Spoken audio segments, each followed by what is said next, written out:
ಈಗ ನಮ್ಮ ಎಲ್ಲ ಶಿಕ್ಷಣ ಸಂಸ್ಥೆಯ ಪರವಾಗಿ ತಮ್ಮೆಲ್ಲರ ಪರವಾಗಿ ಜೋರಾದ ಚಪ್ಪಾಳೆಗಳೊಂದಿಗೆ ಅವರಿಗೆ ಸ್ವಾಗತ ಸುಸ್ವಾಗತವನ್ನ ಕೋರ್ತಾ ಇದ್ದೇನೆ. ಇಂದು ನಮ್ಮ ಶಾಲೆಗೆ ಆಗಮಿಸಿರುವಂತಹ ಯೋಗ ಗುರುಗಳಾಗಿರುವಂತಹ ಪ್ರಭಾಕರ್ ಪದಕಿ ಗುರುಗಳನ್ನು ಅತ್ಯಂತ ಪ್ರೀತಿಯಿಂದ ಸ್ವಾಗತಿಸ್ಕೊಳ್ತಾ ಈಗ ನೇರವಾಗಿ ನಮ್ಮೆಲ್ಲ ಶಿಕ್ಷಕ ಸಿಬ್ಬಂದಿಯವರಿಗೆ ಒಂದು ಆಸನವನ್ನು ಮಾಡಿಸಿದ ಬಳಿಕ ಅಧಿಕೃತವಾಗಿ ಇದಕ್ಕೆ ಚಾಲನೆಯನ್ನು ನೀಡಲಾಗ್ತದೆ. ಆತ್ಮೀಯರೇ, ನಮ್ಮ ಸಂತ ಕನಕದಾಸ ಶಾಲೆಯಲ್ಲಿ ಇಂದು ವಿಶ್ವ ಯೋಗ ದಿನಾಚರಣೆಯನ್ನು ಸುಂದರವಾಗಿರುವಂತಹ ನಿಸರ್ಗದ ಮಡಿಲಲ್ಲಿ, ತಂಪಾದ ಗಾಳಿಯಲ್ಲಿ, ಸೂರ್ಯನ ಕಾಂತಿಯಲ್ಲಿ ಈ ಒಂದು ದಿನಾಚರಣೆಯನ್ನು ನಮ್ಮ ಮುದ್ದು ಮಕ್ಕಳು ಮಾಡ್ತಾ ಇದ್ದಾರೆ. ಇದರ ಬಗ್ಗೆ ಒಂದಿಷ್ಟು ಮಾಹಿತಿಯನ್ನು ನಾನು ನಿಮಗೆ ನೀಡ್ತಾ ಇದ್ದೇನೆ. ವಿಶ್ವ ಯೋಗ ದಿನಾಚರಣೆಯನ್ನು ಪ್ರತಿ ವರ್ಷ ಜೂನ್ 21ರಂದು ಜಾಗತಿಕವಾಗಿ ಆಚರಿಸಲಾಗುತ್ತದೆ. ಇದು ಭಾರತದ ಪ್ರಾಚೀನ ಕೊಡುಗೆಯಾಗಿದ್ದು ದೈಹಿಕ, ಮಾನಸಿಕ ಮತ್ತು ಆಧ್ಯಾತ್ಮಿಕ ಆರೋಗ್ಯವನ್ನು ಸುಧಾರಿಸುವಲ್ಲಿ ಪ್ರಮುಖ ಪಾತ್ರವನ್ನು ವಹಿಸುತ್ತದೆ. ಯೋಗವು ಕೇವಲ ದೈಹಿಕ ವ್ಯಾಯಾಮವಲ್ಲ, ಇದು ಮನಸ್ಸು ಮತ್ತು ದೇಹದ ನಡುವಿನ ಸಮತೋಲನವನ್ನು ಕಾಯ್ದುಕೊಳ್ಳುವಂಥ ಒಂದು ಅದ್ಭುತ ಮಾರ್ಗವಾಗಿದೆ. ಭಾರತದಲ್ಲಿ ಹುಟ್ಟಿಕೊಂಡ ಈ ಪ್ರಾಚೀನ ಅಭ್ಯಾಸವು ಇಂದು ಇಡೀ ವಿಶ್ವಕ್ಕೆ ಮಾದರಿಯಾಗಿದೆ. ಇದರ ಪ್ರಾಮುಖ್ಯತೆಯನ್ನು ಅರಿತು ಇಡೀ ವಿಶ್ವವೇ ಜೂನ್ 21ರಂದು ಒಟ್ಟಾಗಿ ಯೋಗ ಅಭ್ಯಾಸವನ್ನು ಮಾಡುವುದರ ಮೂಲಕ ಈ ದಿನವನ್ನು ಆಚರಿಸುತ್ತಾ ಬಂದಿದೆ. ಹಾಗಾದರೆ ಇದರ ಇತಿಹಾಸವನ್ನು ನಿಮಗೆ ತಿಳಿಸೋದಾದರೆ, ಅಂತಾರಾಷ್ಟ್ರೀಯ ಯೋಗ ದಿನದ ಪರಿಕಲ್ಪನೆಯು ಭಾರತದ ಹೆಮ್ಮೆಯಾಗಿದೆ.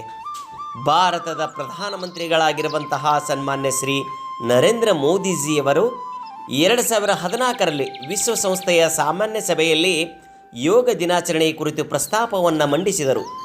ಈ ಪ್ರಸ್ತಾವನೆಯನ್ನು ಅತ್ಯಂತ ವೇಗವಾಗಿ ವಿಶ್ವಸಂಸ್ಥೆಯು ಒಪ್ಪಿಕೊಂಡಿತು.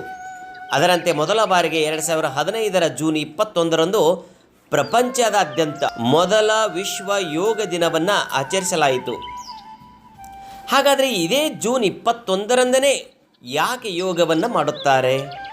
ನಿಮಗೆಲ್ಲ ಗೊತ್ತಿರಲಿ, ಪ್ರತಿ ವರ್ಷ ಜೂನ್ 21ರಂದೇ ವಿಶ್ವ ಯೋಗ ದಿನವನ್ನು ಆಚರಿಸಲು ಒಂದು ನಿರ್ದಿಷ್ಟ ಕಾರಣವಿದೆ. ಈ ದಿನವು ಉತ್ತರ ಗೋಳಾರ್ಧದಲ್ಲಿ ವರ್ಷದ ಅತಿ ಉದ್ದದ ದಿನವಾಗಿರುತ್ತದೆ. ಇದನ್ನು ಸಮ್ಮರ್ ಸೋಲ್ಸ್ಟೈಸ್ ಎಂದು ಕರೆಯುತ್ತಾರೆ. ಈ ದಿನದಂದು ಸೂರ್ಯನ ಬೆಳಕು ಭೂಮಿಯ ಮೇಲೆ ದೀರ್ಘಕಾಲ ಬೀಳುವುದರಿಂದ ಇದು ಪ್ರಕೃತಿಯ ಧನಾತ್ಮಕ ಶಕ್ತಿಯನ್ನು ಹೆಚ್ಚಿಸುತ್ತದೆ ಎಂದು ನಂಬಲಾಗಿದೆ. ಹಾಗಾದರೆ ಯೋಗವನ್ನು ಮಾಡುವುದರಿಂದ ಏನು ಪ್ರಯೋಜನಗಳಿದ್ದಾವೆ? ದೇಹದ ನೆಮ್ಮದಿ ಹೆಚ್ಚುತ್ತದೆ ಮತ್ತು ಸ್ನಾಯುಗಳು ಬಲಗೊಳ್ಳುತ್ತವೆ. ಇಂದಿನ ಒತ್ತಡದ ಜೀವನದಲ್ಲಿ ಮಾನಸಿಕ ಒತ್ತಡದ ಆತಂಕ ಮತ್ತು ಖಿನ್ನತೆ ದೂರವಾಗುತ್ತದೆ. ದೇಹದಲ್ಲಿ ರಕ್ತ ಸಂಚಲನೆ ಸುಗಮವಾಗಿ ರೋಗ ನಿರೋಧಕ ಶಕ್ತಿ ಹೆಚ್ಚಾಗುತ್ತದೆ. ಈ ಏಕಾಗ್ರತೆ ವೃದ್ಧಿಸುತ್ತದೆ. ಹೀಗೆ ವಿದ್ಯಾರ್ಥಿಗಳಲ್ಲಿ ಅಧ್ಯಯನವನ್ನು ಮಾಡಲು ಸಹಾಯ ಮಾಡುತ್ತದೆ. ಈ ಯೋಗವು ಭಾರತದ ಶ್ರೀಮಂತ ಪರಂಪರೆಯಾಗಿದ್ದು ಇದು ಇಡೀ ವಿಶ್ವಕ್ಕೆ ಭಾರತ ನೀಡಿರುವಂಥ ಅಮೂಲ್ಯ ಕೊಡುಗೆಯಾಗಿದೆ. ಈ ಯೋಗ ದಿನಾಚರಣೆಯು ಕೇವಲ ಒಂದು ದಿನದ ಆಚರಣೆಗೆ ಸೀಮಿತವಾಗಬಾರದು. ಇದು ಆರೋಗ್ಯಕರ ಜೀವನ ಶೈಲಿಯ ನಮ್ಮ ದೈನಂದಿನ ಜೀವನದಲ್ಲಿ ಅಳವಡಿಸಿಕೊಳ್ಳಬೇಕಾದ ಅತ್ಯುತ್ತಮವಾಗಿರುವಂಥ ಅಭ್ಯಾಸವಾಗಿದೆ.